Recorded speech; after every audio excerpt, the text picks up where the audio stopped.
and we actually generated over $1.8 million in new revenue just with that one campaign. And then when we did the second book, it did even better. Welcome to The Creator's Adventure, where we interview creators from around the world, hearing their stories about growing a business.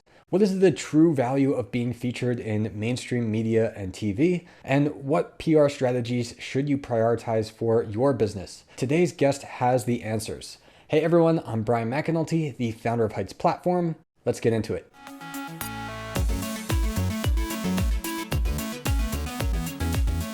Hey everyone, we're here today with Esther Kiss. She is an entrepreneur, speaker, PR educator, and the founder of Born to Influence, a boutique PR and marketing agency specializing in helping entrepreneurs and founders get more publicity, leads, and sales.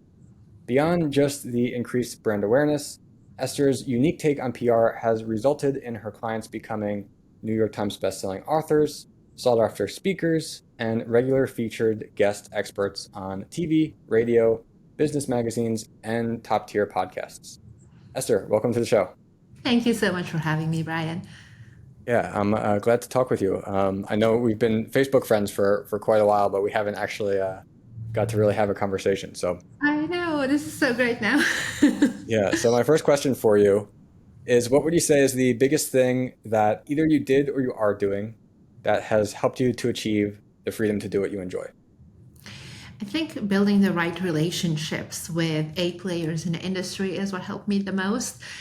Connecting with people and genuinely trying to help them wherever I can. That helped me build a reputation and gave the opportunities to work with some of the biggest thought leaders in this space. And that, brought in business after that, but really started with just leading with generosity and the spirit of giving. Awesome. Yeah, that's great. I think I noticed right away on your Facebook profile there, you've got like picture of you next to like Gary Vaynerchuk, Ty Lopez, Grant Cardone.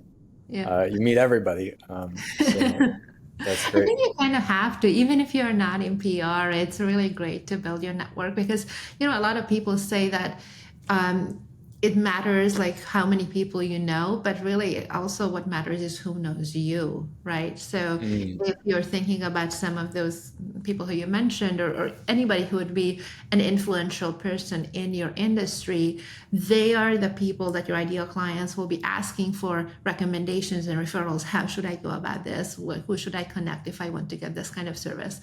And then, being recommended, that's always nice. Yeah, that's a great point. Yeah, I always, one of the things I like to say to course creators, especially I know this from our audience, a lot of people like to build the product and they get a little bit stuck in that and they end up with this amazing thing that they've created, but they didn't tell anybody about it. And you want people to know about you so that way you can get customers and make that impact that you want to make. Absolutely. And it's really key too that you start talking about it and build an audience before you even launch the product. So for example, if you have a course, you should be posting content that covers some of the subtopics that will be included in the course. And you can give away basically all of it because still people who are consuming content and you build a trust with them, they'll be very happy to purchase the ready product. And then the other thing, of course, with PR, for example, let's say if you have a book launch and you want to make sure that book becomes a bestseller, you will definitely want to start your media interviews 6 to 8 months before the book launch date because you want to ramp up those pre-orders ahead of time. Yep. Yeah, definitely. Yeah, with book launches in particular, I've experienced only secondhand, but how crazy it actually is of all the marketing preparation that goes into before the book is even out. But yeah, definitely with courses, the same. Yeah, a lot of people just think that if I do self-publish, which is absolutely a great route, and most of my clients who are authors are self-publishing, not everybody, but most of them, it definitely gives you the flexibility to, do it tomorrow if you have the manuscript ready and everything is edited. But if you think about it, the lead time for many media outlets can be several weeks to several months. So as an example, if you want to be in some of the biggest podcasts, it could be 6 to 8 months before that interview gets published. Or if you want to be in a publication like Forbes or Ing, that will take a while too. So you want to make sure that you allow yourself that prep time and that lead time so that you can get the most buzz for it. that you can generate. Yeah, it's great to find that out ahead of time, I think, because and like for those listening, if you're completely new to this idea, like that doesn't mean like, oh, well, building the relationship, then eventually getting them to agree. Like, no, that's after they've agreed, you've already recorded it. It's still going to take time before it actually gets published. Yes. All right, so today you're the CEO of a successful PR company called Born to Influence. In our research, we saw that it all started from a podcast. So, can you actually tell us the story of how the podcast turned into the company of today? Yeah, it was kind of by accident. I think maybe it was divine guidance, who knows? But at the time, I just discovered 10 years ago, I discovered this whole world of online coaches and courses and subject matter experts who are making a really great living and a great business online. And so I knew that I wanted to play in that space. Now, my background is in marketing, so I knew that I could do something, but I didn't know exactly what. And so we had this brilliant idea with a friend of mine to start a podcast. And her name is Meta Miller. And so the idea was that we would connect with thought leaders like Gary Vaynerchuk, Perry Marshall, John Benson, like some of the biggest players in this space, and interview them. And that way we would build those relationships and we'll figure out what to do from there. And so every time we did an interview, a podcast interview, at the end, I would turn off the recording and I would say that, hey, I know you have this book coming out, or you have this event, you have this conference that you're doing, or a course that you're launching. Would you like to be on other shows as well? And they always said yes. And so I just did it purely, completely for free, just to help them and to build those relationships and connect with people, like what we were talking about, right? Like building those relationships in general. It's important. And so word got out, and a lot of people were asking me that, hey, can you help me too?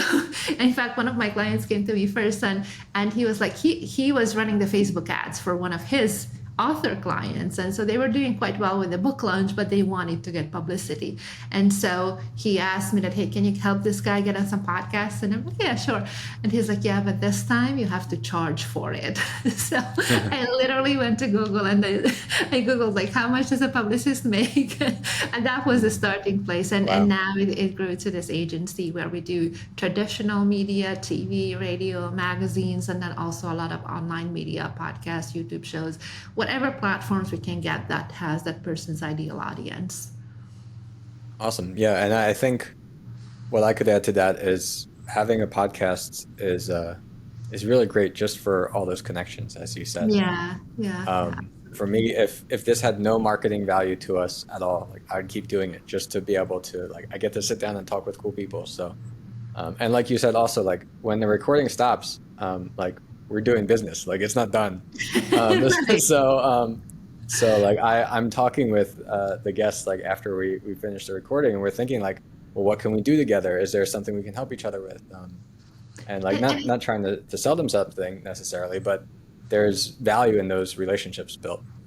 it happens so often that, especially with podcasts, not so much with TV, but with podcasts, it tends to be something that comes up a lot. That, let's say, that person, the podcaster, also likes to do JV webinars, right, where they promote other people's online courses, or they want to promote the book that you might have, coming out soon. Or it could be that they can introduce you to someone, and vice versa. Like when you and I connected, you asked me to be on the show, and I said, hey, let's chat for a little bit, like even before the show, because I might have some clients who could be a good fit for this particular show. And so you just never know. There are so many opportunities that we don't initially think of, but they can be very beneficial and a win-win for everyone.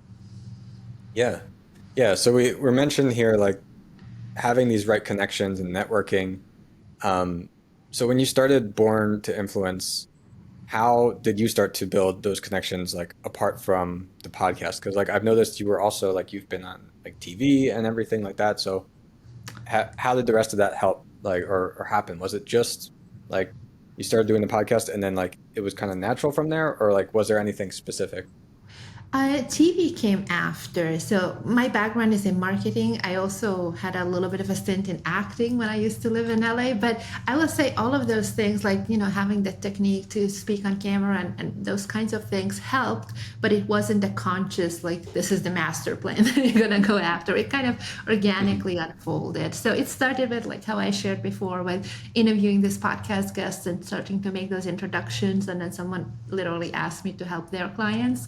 So that was the first step. And then when I really went into it and like jumped in with both feet, I started thinking, how can I be creative to help these clients as much as possible? So we knew that podcasts are really, really good for subject matter experts because they tend to be very focused. Their audiences are niche audiences that are really generally ready to buy or very open to buying certain courses, products, services, etc.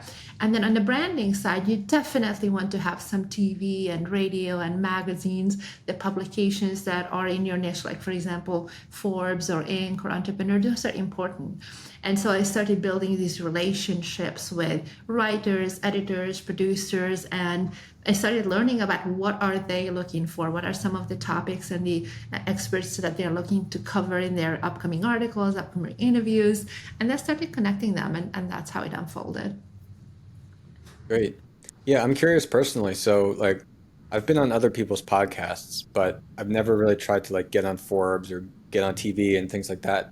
And I understand the value of like just the credibility part is huge for people to see that and see like, oh, these people talked with you, so you must be important or good at what you do. But would you say like, is that the main thing of that, or do those sources like tend to bring you like traffic or an audience as well? It's really both. So if you have a product that is interesting to the general public, then absolutely it's both great for branding and then also great for immediately getting those customers, right? So let's say, for example, you sell a supplement product and you're a nutritionist, right? Or you have an online course that helps with hormones or something like that. That would be something that reaches a very wide audience. So going on TV, or like let's say you go in Dr. Oz or anything like that, it will be really, really a huge spike in traffic to your website. So that's the immediate effect if your offer is something that's super mainstream. If your offer is more niche, like let's say, for example, you're helping online entrepreneurs with their Facebook ads, or you're helping them with like how to write your book or something like that, that's not really for a big audience, then in that case, I would still very much recommend doing some TV because, first of all, it will give you that credibility and builds trust, and that helps with conversions. But secondly, and here's the thing where a lot of people fall short, right? They do the publicity and do those interviews, they see a spike in traffic to their website, and they just kind of like, okay, I'm done. It's not that right. What you want to do is take those video clips or take those articles that you have in Forbes or any of those big brand name publications and integrate it with your sales and marketing funnels. So, for example, if you're launching an online course and you have, let's say, an email opt-in, and people get your freebie, and then over time through those emails you will actually sell them into the course, right? Now you can take your TV clip where you were featured, let's say on ABC or Fox or whatever it may be, and embed it in those emails, right? Or your magazine, like take a screenshot of your article and put it in there, because it builds credibility so fast. If you're running ads, I mean, you're crazy not to use your publicity pieces in those campaigns as content, because that really from the perspective of the audience, it's like, wow, this person is everywhere. Oh my goodness, but you're putting those pieces of content in front of them very strategically, and so it tends to really shorten the sales cycle, and it can drop your client acquisition costs by as much as 90%. So we've seen this work anywhere from free plus shipping offers all the way up to like six-figure agency offers.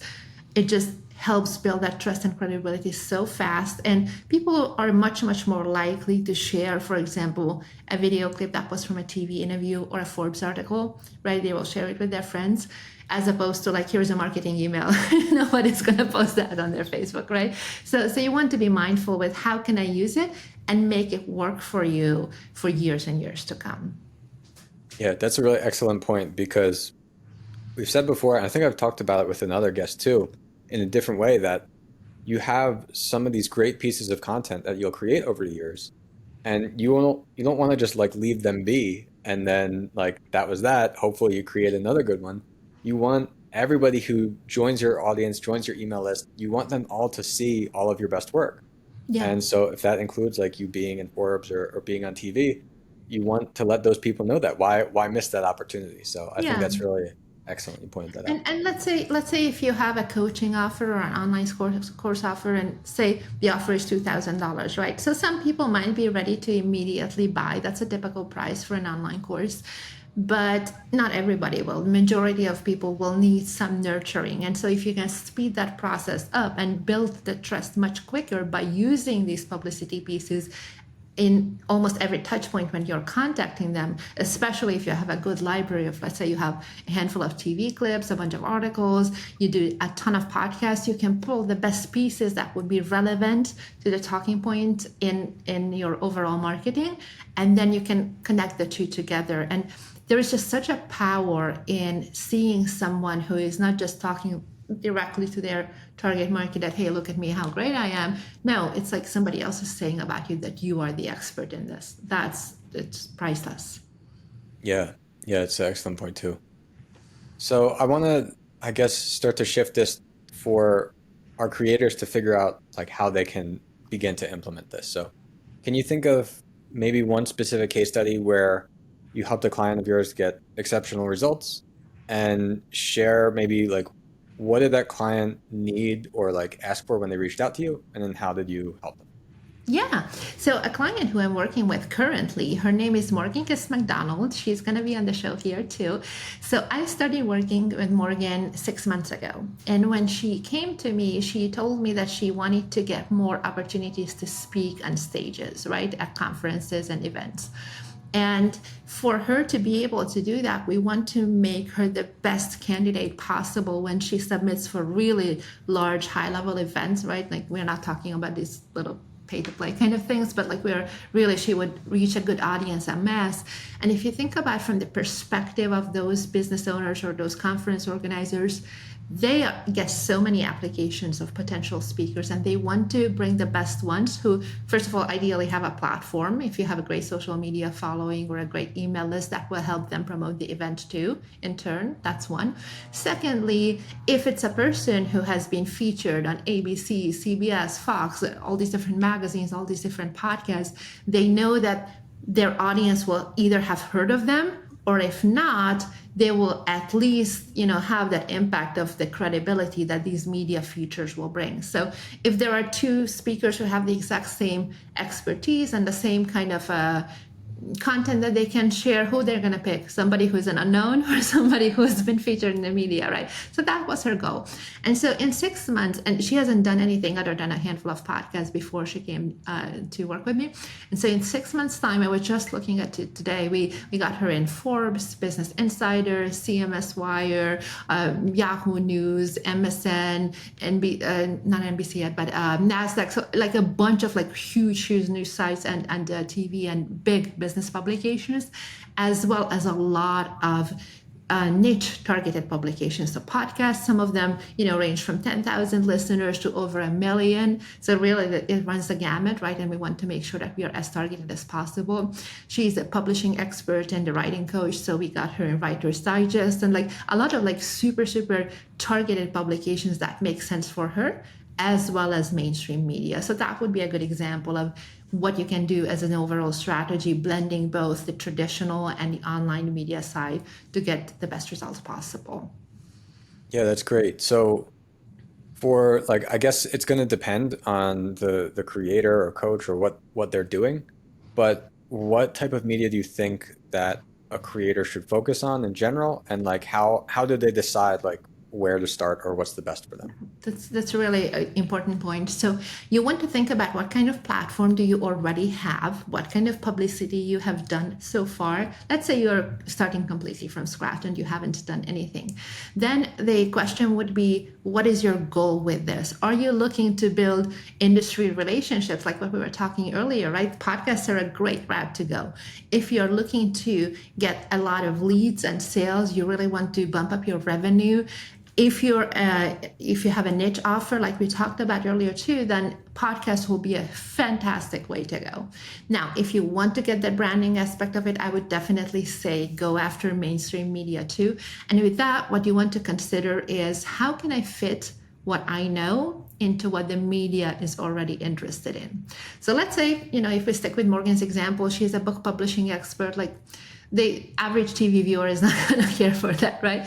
But she is really, really good with using technology. They use a lot of AI. She has case studies of how she bumped up her webinar attendance and got, a lot of great results, improved results compared to before, using ChatGPT, for example, with different prompts to improve her marketing there. So those were really great case studies to share on mainstream media on how these results came about. So that got her in Yahoo Finance and like all these other ones that I mentioned earlier. And if you look at on the TV side, we just got her an on-camera interview on Fox because just recently a federal judge has decided that AI-generated art cannot get copyright. So that's a news item, right? So now we can pull her expertise into that because books are often works of art. How does this impact authors, right? So she can speak to that. So this is something that you want to think about, like how can I break down my expertise into different topics and subtopics? And then keep an eye on the news, and literally you can just put in your topic and then go to Google News and see what was featured on TV or in major magazines and publications in the last couple of days.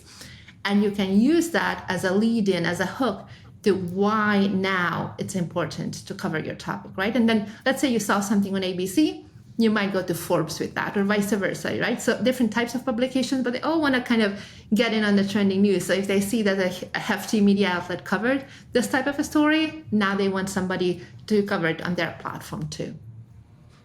Yeah, that sounds good. So in terms of like marketing and PR, I think it can sometimes be challenging to understand what the impact of a campaign is when it comes down to like the numbers and revenue. So what have you found to be effective in helping clients convert that media exposure into actual revenue, like, and not just the credibility part? Absolutely. So one thing that you definitely want to think about if you're data driven is how can I track this in my funnel? So what we talked about earlier with, for example, you could put together an email nurture sequence that has your publicity pieces and look at the conversions there. And you could do another campaign with the exact same copy and exact same type of sample audience, but without the publicity, and see which one brings more buyers. Same for Facebook or any other kind of PPC, right? You can see your lead costs when you're including these pieces versus when you're not. So it's very easy to see the difference. What we have seen is it literally drops client acquisition costs by as much as 90%. So if you were to spend $1,000 on Facebook ads, and you got, let's say, 10 customers out of it, now you might be able to get 100, I don't want to say 100, but like you can get significantly more simply because you're including your publicity. To give you a very specific example that one of my clients, Ryan Levesque, did. I worked with him on both of his books for Ask and Choose.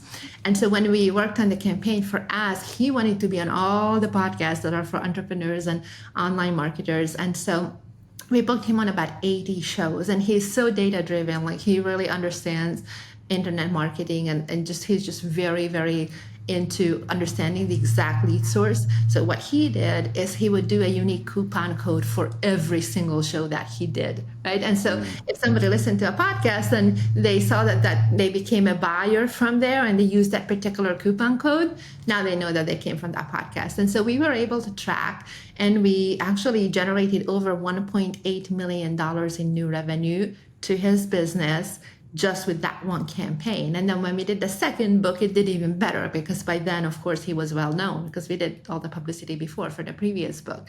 So I will say it's not perfect to the penny. It's not like having like a super, Hyros or something like that, where it like tries to really track and attribute everything. Just because like even with a podcast, if you have a coupon code for this show, let's say, they may have listened to 5 other shows before they pull the trigger. So it's not going to be perfect, but you will definitely see a huge difference compared to not doing any kind of publicity. Awesome. So in your experience, what would you say are some common misconceptions that entrepreneurs have when it comes to PR or media relations, and how can they overcome them? One of the biggest misconceptions is that it's not important. And I think we discussed here that, if you're not doing it, fine, but your competition is. And if you, let's say, if you're a hormone expert and there is like another one who is actually being on TV all the time and in podcasts and everything, they're going to win because they will build a much better reputation. So that's important. The second thing is understanding how to do it correctly. So if you just go on podcasts willy-nilly and you start chit-chatting, it's fine. I mean, you're going to have a great time. A lot of these conversations are really enjoyable. Nobody's ever going to grill you like in a political interview, right? For the most part.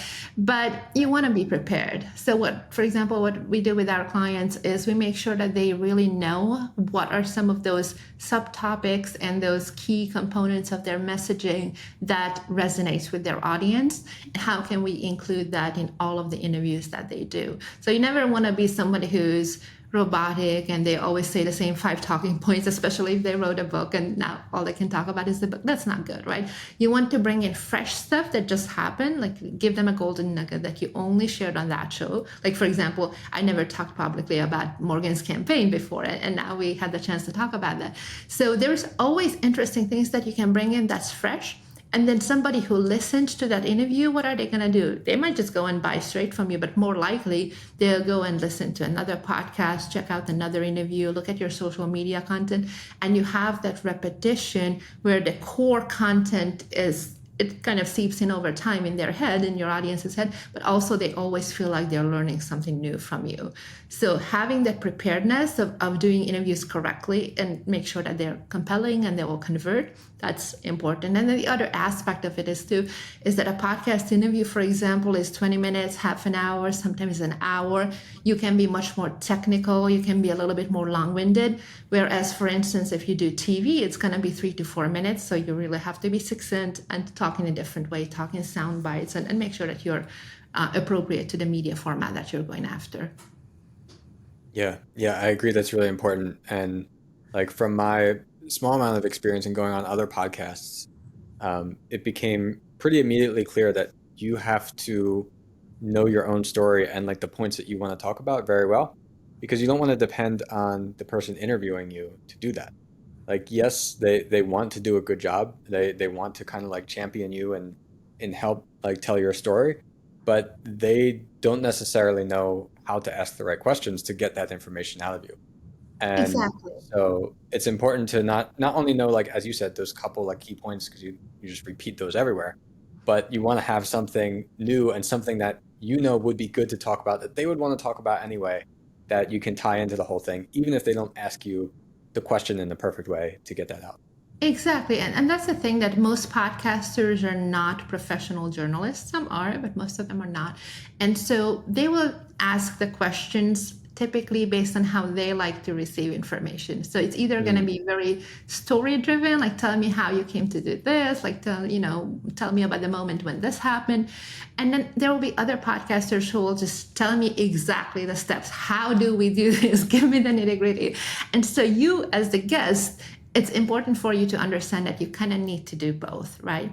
So, for example, if they ask you about a story, like how earlier you asked me about how did I come to run this agency, what was the beginnings of it, and what was the story, I gave you the story, and then I also gave you examples of specifically what we did, right?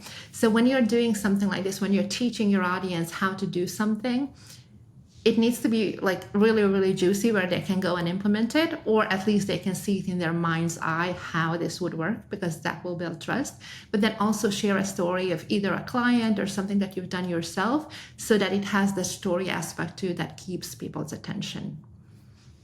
Yeah, that's excellent. I mean, I can tell like you definitely did a great job of that on this podcast. So I Thank think you. like I'm interested in wanting to learn more and like how this can help me, and I'm sure that our audience is as well. Um, Absolutely.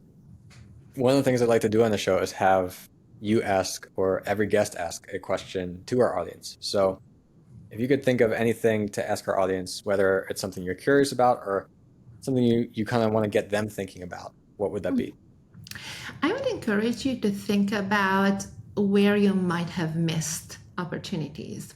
Because now that we talked about some of the impact of what publicity can have, and the subconscious as well as the direct impact, where maybe you have seen someone else who has a similar expertise or similar offer to yours, where they've employed publicity really well and people tend to gravitate towards them, where maybe you have missed out.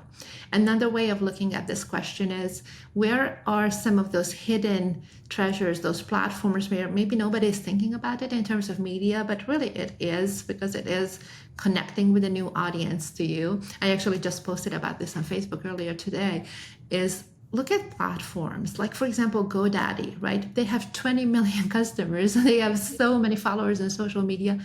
They do quotes from experts. So if you're in the entrepreneur online marketing space where you're selling to other entrepreneurs, I mean, GoDaddy, it's domain owners. It's exactly your perfect audience. You definitely should target platforms like that. Or like Amex has a podcast, right? They're not just a credit card company. They're also a merchant processor. So you might want to think about being on their show or being included in their email newsletter. There are all these things where we are thinking of media in terms of like ABC, NBC, and you should have those. And you should also have these other platforms that connect you, like SaaS founders, for example, who are targeting your target market, your vendors, your suppliers. If they do content marketing, ask to be included. It really, really helps.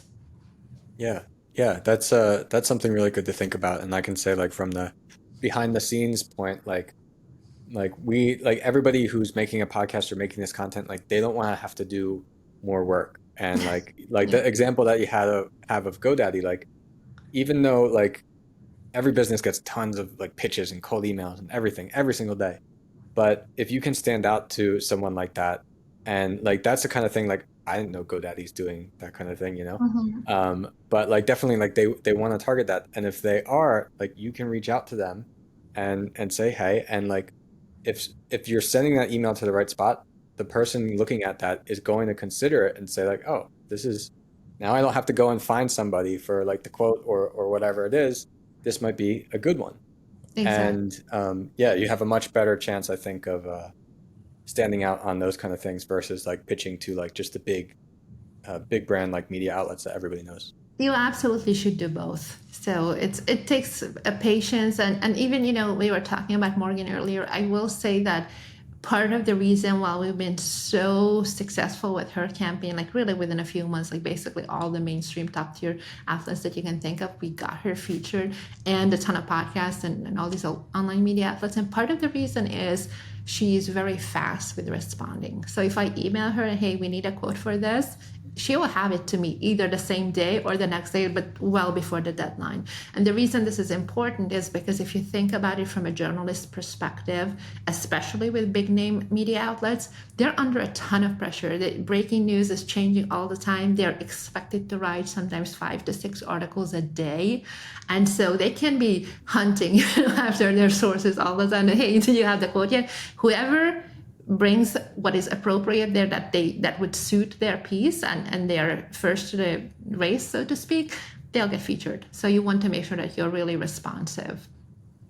Yeah, that's a great tip. All right, well, Esther, this was an excellent interview. Before we get going, where else can people find you online? Well, connect with me either on social. You'll find me. My name is Esther Kish, Kiss, or at my website, borntoinfluence.com. And if you would like to learn deeper about publicity and connect with me more, either you can email me at esther@borntoinfluence.com, or I do have also a publicity quick start guide that will help you with all the first steps and getting all your ducks in a row to start attracting media attention. And you can download that for free at borntoinfluence.com/start. Awesome. All right, thanks so much. Thank you.